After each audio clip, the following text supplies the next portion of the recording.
almost 2 months back, and ekuhlatshweni kwami angahlangani lobunzima in terms of health yami, azange ngigule, lokho ngiziphilele nje. Kodwa ke ngunanzelela ngekhalo ukuthi khona bakhona abanye abafowethu labanye nje esigabeni ababe ngani abayizisisa indaba leyo yokuhlatshelwa lo mkhuhlane.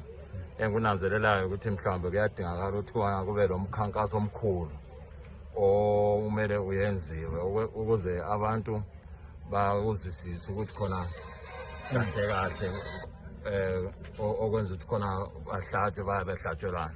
Ngoba abaningi babengazi ukuthi khona la ngawungazihlatshwe nxa sizisisa kwabezempilakahle at the end of the day ulakho futhi ukubamba umkhuhlane lo.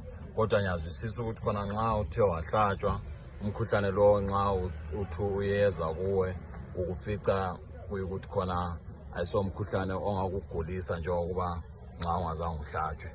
Ngiyananzelela ukuthi khona ekuhlatshweni thina njengemuli sahle sahlatshwa sonke, asikabi akukabi khona osethe wakhalakhala ngawo lo mkhuhlane.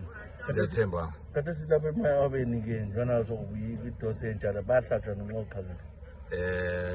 Ikakhulu mina ngahlatshelwa eclinic yesibomvu clinic, yikho ngahlatshelwa khona.